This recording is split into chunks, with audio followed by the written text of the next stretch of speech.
The Galactic Concord had never faced a species quite like humanity. After centuries of observation, simulations, and reluctant admiration, they still could not predict the humans' next move. The simulations had become a legend. Third, fourth, fifth iterations replayed endlessly in restricted archives.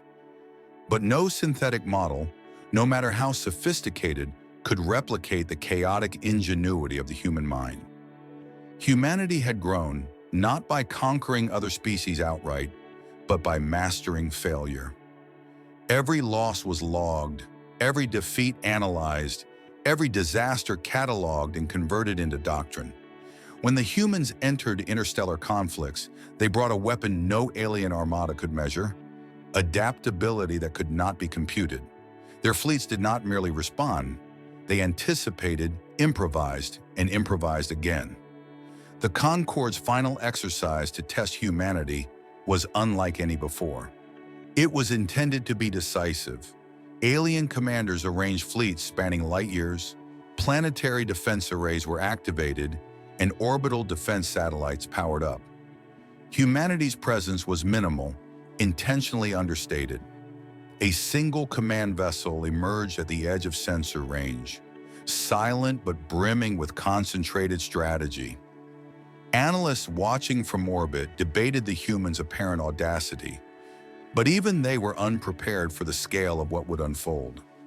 When the first salvo of attacks came, the humans did not counter immediately.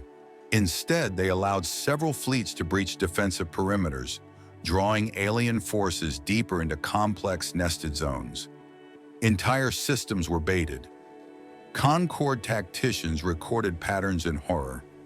Humans sacrificed vessels not from recklessness, but as controlled variables, deliberately exposing them to test reaction and gather intelligence. By the end of the first cycle, half of the attacking fleets were entangled in traps they had not anticipated. And then humanity changed the rules entirely. Civilian transports entered the fray, unarmed, broadcasting false distress signals.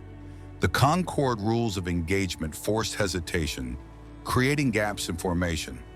From those gaps, human strike groups deployed with surgical precision, targeting command nodes and crippling coordination. Concord AI models were rendered ineffective within minutes. Observers logged their confusion. This was not victory-seeking, it was education through engagement. Humans were teaching themselves to win by first letting themselves lose under controlled conditions. Across multiple sectors, the humans maintained decentralized command. Each unit acted semi-autonomously, adjusting strategy in real time. What looked chaotic on sensors was a symphony of optimization. Analysts realized too late, the humans were no longer following doctrine. They were creating doctrine as they fought. Every engagement became a simulation, every battle a lesson. The Concord had trained to predict outcomes, but humanity was teaching the universe unpredictability. By the midpoint of the final campaign, the Concord fleets were in disarray. Entire armadas were misdirected, systems were abandoned strategically, and automated defenses fell into human-engineered traps. Yet remarkably, no human life was unnecessarily lost. Every maneuver was precise, calculated, and designed to maximize learning rather than destruction. A single observation crystallized among all analysts. Humanity had transformed war into a discipline of resilience, and no species, no matter how advanced, could match their iterative genius.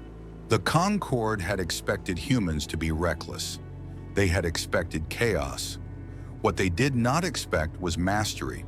Humanity's final gambit was subtle yet overwhelming. Simultaneous, multi-theater engagements, each governed by its own objectives, each seemingly disconnected from the others. To observers, it was pandemonium. To humans, it was curriculum. Each fleet, each strike group, each orbital command vessel was a lesson in controlled risk, autonomy, and strategic improvisation. One by one, alien fleets fell into the rhythms dictated by human foresight. Calculated retreats drew forces into carefully orchestrated choke points. Supply lines were manipulated to test logistical limits. Command structures were probed and weaknesses were recorded, not exploited for permanent gain, but cataloged for understanding. Human fleets did not overextend, they overplanned. Every sacrifice had a purpose. Every encounter, a lecture in patience, timing, and adaptation. As the Concorde scrambled to respond, they began to realize something profound. They were no longer running simulations. The humans had become the final variable in a universe that prided itself on predictability. What had begun as observation, then as simulation, then as contest, had evolved into a demonstration of the human condition. Determination, ingenuity, and adaptability had become tactical weapons. By the time the first alien admiral acknowledged it, it was already too late. The humans were several cycles ahead. A single human flagship appeared near the central nexus, unarmed yet radiating authority across sensor grids. It broadcast only one message, terse and almost casual. "We learn faster than you anticipate." That phrase became legendary within the Concorde, whispered among analysts, officers, and AI constructs alike. It was not a threat. It was a declaration of inevitability. The humans did not merely adapt. They defined adaptation itself. By the campaign's conclusion, Concord records showed no single fleet annihilated, no planets destroyed, no systems permanently lost. Yet the human objectives were achieved. Knowledge, adaptability, and resilience had been tested to their absolute limits. Alien commanders, strategists, and AI now treated humanity not as an anomaly, but as a fundamental force of the galaxy. Simulation were no longer predictive. They were post-fact reflections. Humanity had rewritten the rules.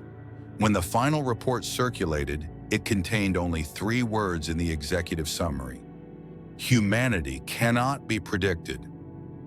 Deep within the Concorde archives, analysts began the first preparations for future engagements, knowing full well that their best models were now obsolete. Meanwhile, humans had already moved on, documenting lessons, optimizing strategies, and planning exercises the Concorde could not even detect. They treated war not as destruction, but as growth, as knowledge, as a test of endurance and ingenuity. And so, as Episode 3 draws to its close, the universe stands at a new threshold. One species, underestimated at every turn, has revealed that the true power of humanity is not technology, not weapons, not fleets, but an unbroken will to learn, adapt, and endure.